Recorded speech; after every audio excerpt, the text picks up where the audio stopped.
Order! Order! You are an incorrigible delinquent at times. Behave yourself, man!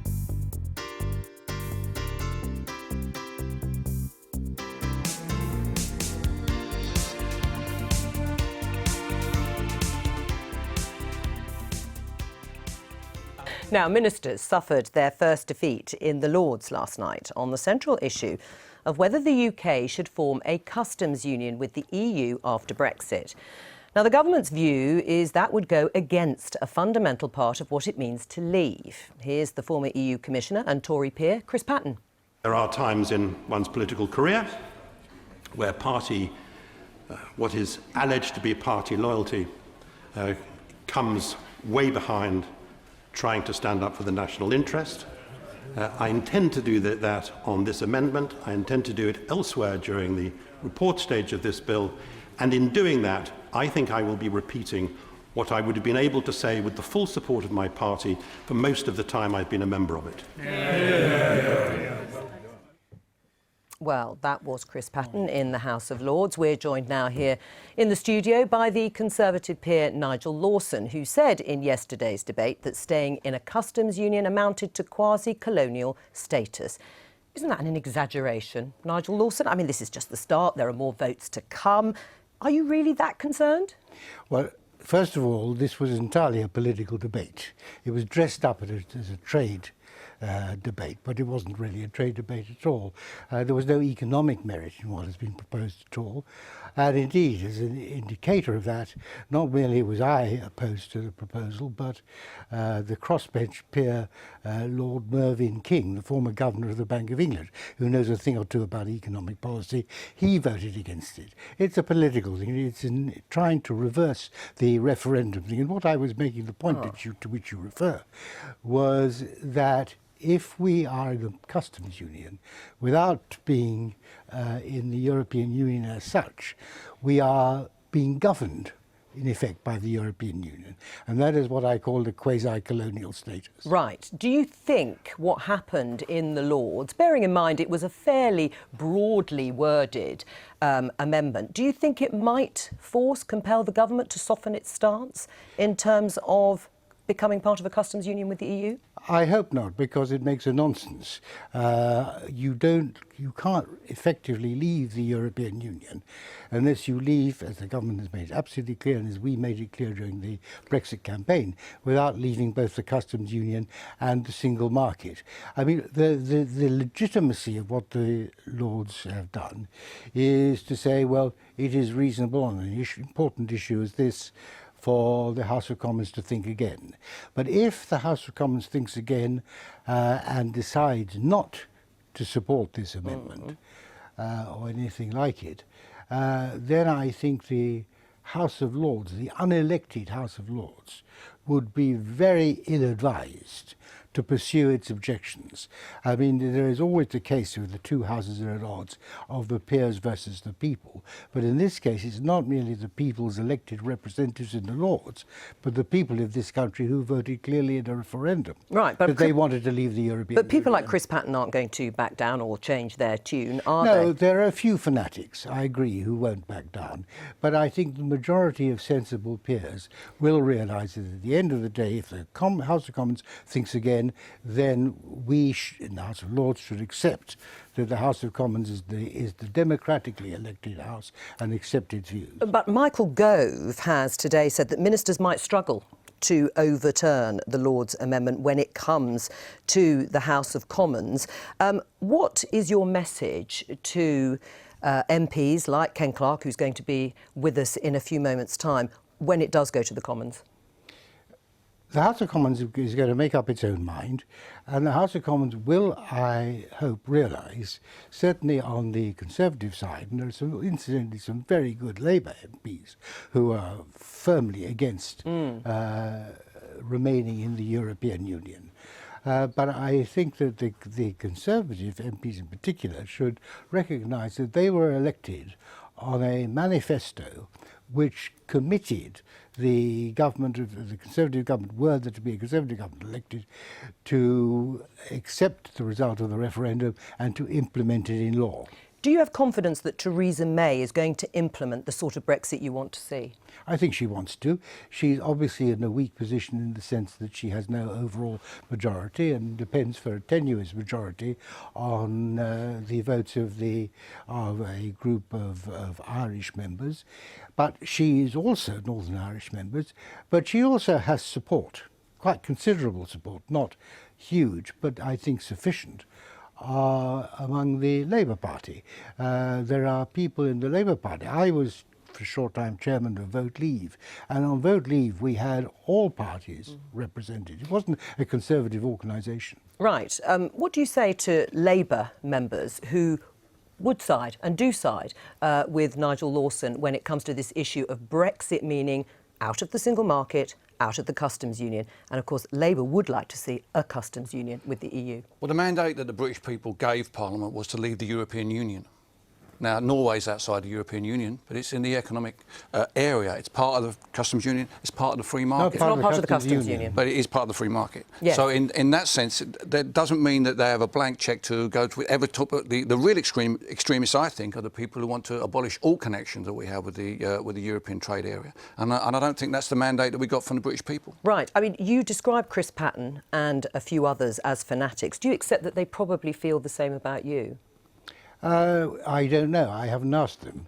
But they'd be very foolish if they do. There's nothing fanatical about me. Or your position that you hold on the EU? Not at all, no. I mean, what's wrong with having a common schedule of external tariffs across the EU on imports of goods? What this is about is whether we are capable of becoming once again a self-governing democracy, whether we are capable of governing ourselves, or whether we wish to be governed by the European Union, of which it is presumed we would be a part, but a rather fringe part, because, and this has changed the position quite a lot, we decided not to be fully in, but to be half in and half out. That's to say, we're not part of the monetary union. And it is only those who are also part of the monetary union who are fully in. And I think the British people feel that we are capable of governing ourselves. But what's fanatic about that view? I mean, what's fanatic about the view that says that we should be part of a common schedule of external tariffs? What is the point of being a common schedule of external tariffs? It's quite it might help solve the border issue with Northern Ireland. No, there isn't a border issue with Northern Ireland. This is ramped up in order to try and reverse the referendum result. It is grossly irresponsible to say that if you have to make some adjustments at the border, they will be modest, but there will need to be some adjustments at the border, then this will lead to the undoing of the Belfast Agreement, and it will lead to a resumption of terrorism in Northern Ireland. There is no substance in that. It is irresponsible scaremongering. Nigel Lawson, thank you. So we know the government was defeated, but does it significantly change the course of Brexit? Who better to answer that than our assistant political editor, Norman Smith? He's been allowed out, blinking into the sunshine. Enjoying the rays there, Norman. How significant is it? Well, it's significant not in terms of this particular amendment. Actually, this amendment doesn't really matter at all, because there will be other amendments tabled by MPs in the Commons demanding continued membership of the Customs Union. What is significant about last night's vote is how far it gives those rebels, strengthens their sinews, if you like, if it gives them more confidence, because they've seen an awful lot of Tory peers defying Mrs May, former ministers too. And whether that gives them a sense of momentum. And my impression is it does, because when you talk to them, they seem determined to make a stand on this issue. And it really is a fundamental issue central to the whole Brexit process. It might sound very technical when people talk about a customs union, but it is absolutely at the heart of Brexit, certainly from the perspective of Leavers, because they regard our ability to strike our own trade deals as the sort of golden economic goose of Brexit. It will enable us, they believe, to reshape our economy, to strike out in new and innovative ways. If you can't do that because you're staying in a customs union, then I think many of them would view it as a real fundamental body blow to Brexit. And for Mrs May in particular, she has made leaving any form of customs union absolutely central to her Brexit strategy. So it is shaping up to be one of the pivotal parliamentary battles over Brexit. Yes, I mentioned Michael Gove and what he said about ministers perhaps struggling to overturn these Lords' defeats. But is there nervousness then, real nervousness in the government over the numbers in the Commons? Well, at the moment, they're sort of trying to shrug it off. But, you know, of course there has to be nervousness. This is a government with no majority. We've seen the readiness of Tory MPs already to defeat the government over Brexit legislation. And what makes their position more vulnerable is because of the issue of the Northern Ireland border.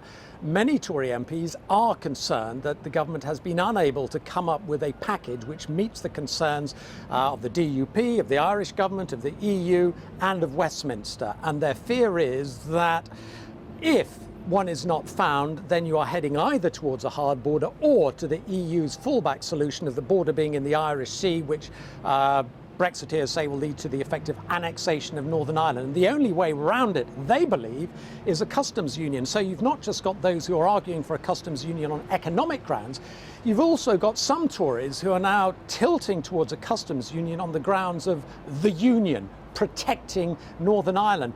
And that may well provide them with sufficient numbers to defeat the government. Norman Smith, thank you very much. Well, to discuss what will happen when the EU withdrawal bill returns to the Commons, I'm joined by another former Conservative Chancellor. Yes, we're spoilt today. They're like buses. It's the pro-European Ken Clarke. Welcome to the Daily Politics. Well, let's pick up on that first of all. Will you vote in favour of a similar amendment to keep Britain in a customs union when it comes to the Commons? Oh, I certainly will. I vote in favour of the Lords' amendment, but there's actually another amendment which I've tabled with Anna Soubry and a lot of other people to the trade bill, which more explicitly, in clearer wording, is able to commit us to having a customs union. And I think the government's going to have to move to what Theresa calls a customs arrangement, because otherwise there is no solution to the Irish border. And I don't agree with Nigel a few moments ago, sort of dismissing the Good Friday Agreement as though this is a bit of an inconvenience which will have to be set on one side in order to pacify Brexiteers. Well, there's no surprise that you don't agree with Nigel Lawson on this particular issue. He's a late convert to well, this. he says you're trying to reverse the referendum result. There was nothing economic about the debate yesterday. It was all about politics, and it's all about trying to halt the UK's departure. During the referendum campaign, Boris Johnson assured everybody that our trading arrangements with Europe wouldn't be changed in any way. Boris led the campaign. He explained very carefully that the Germans had to export their Mercedes and the Italians had to export their Prosecco. So actually, they'd all agree to just carry on with an open border and our access to free trade, which is complete nonsense. Like Boris's stuff about the global Britain we're going to have now with all these other countries waiting to throw open their markets to us. In a real world, which has been inhabited by a lot of these peers who voted, most of them being ministers, diplomats, civil servants, we need access to the biggest international free market in the world, and we certainly need an open border in Ireland, which means we have to have an open border at Dover and Holyhead as well. But Britain won't be an independent nation, will they? They won't be able to do those free... Well, I mean, I am obviously articulating the other side. But they won't... But, you know, they have a point, don't they, in the sense, as Nigel Lawson said, that we won't be free from EU laws, we won't be able to strike our own free trade deals, we won't be this independent nation that people were promised or thought they were promised when they voted leave in that referendum. Well, Jacob Walls puts it in this, Jacob Rees-Mogg, in this marvellously old-fashioned language of vassal state. He chooses medieval language for it. So France is not an independent nation. Germany is not an independent nation. You know, the Spanish have all submitted themselves to Brussels like the Italians. But wasn't that the point of the referendum? But wasn't that the point of the referendum? I mean, what was the point of having a referendum to leave the EU if we are still going to be very much signed up to the EU project, apart from in name? Any trade agreement, if you have one in America, it'll be the same. Any trade agreement involves mutually binding commitment agreements on things like food safety, health and welfare. The whole point of modern trade agreements, which the entire world now tries to enter into in a globalised economy, particularly trading nations like us, is you bind yourself to agreed rules and you have a mechanism for settling treaty disputes. The idea that no Brexiteer can think of any regulations they want to change. We have asked them quite a few times. They do come up with some. Very obscure when it comes ones. to the government, could Theresa May, is there anything Theresa May could say to you and some of your colleagues in the Conservative Party who agree with you when it comes to Brexit that might change your mind and not vote for... Yes, I mean, I think Theresa believes. Theresa, I think, realises we have to have access to the European market. Her difficulties with Boris and Jacob and all these people and a few peers. She says she can get a customs arrangement which can get all the advantages of an open border and free access without giving up the right to alter some of the regulations when we want or have trade deals with other countries. Now, do you think that's achievable? The customs union is the trade deals most relevant. Possibly. I doubt it. Any customs arrangement involves having a common tariff wall around the outside you've all agreed on. So the idea that Britain can punch holes through it if we wish to let in more New Zealand lamb or something, I find that difficult. But if she thinks she can negotiate that, that would satisfy me. That would satisfy you, but it doesn't... a customs arrangement that kept completely free access to the European market in both directions, I would be quite content with that. If we don't get that, future generations, my children and grandchildren's generations, will be poorer than they otherwise would be. Right. Because they'll be leaving our most important single market in a modern, very globalised economy. How does it look, though, when unelected lords, I know you've described many of them as former ministers, which of course they were, but unelected lords going against the will of the people?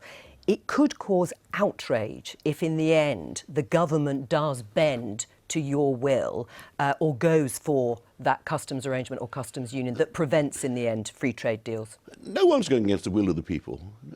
The referendum was not fought on the basis, let's leave the single market.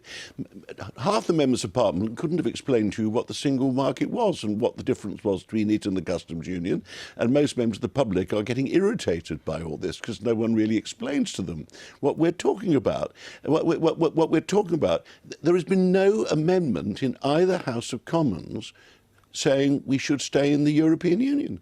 I voted against Article 50, but no other Conservative did, and I accept that Parliament has bound itself to leave the European Union. All right. What we're talking about is how we leave, and we mustn't give in to extreme Brexiteers who seem to have a reaction to each and every European institution or rule from which we benefited for the last 40 years. And you'd include Nigel Lawson in that? Well, Nigel was pro-European, I always thought, when I was in the government. Well, you with got him. that wrong. When he changed his mind on climate change, he got pretty excited about that, and his current enthusiasm seems to be to join all these Brexiteers who, like Boris, I'm sure they're all delighted to recruit them. They're quite prominent people. Let me ask Not a time for Nigel, but I can't understand how he, as a former Chancellor, has come to this conclusion. Well, before I let you go, let me ask you about the government's immigration policy. Now, in the light of what's happened in terms of the Windrush generation and their children, did the government clamp down too hard on immigration? And, well, the Home Office, to be fair, the Home Office and Borders Agency is in a frightful mess, largely because of the huge pressure upon it. And what has happened has been a bureaucratic interpretation of rules, which is harsh and unfair and has shocked, I think, everybody. I think that's what lay behind it.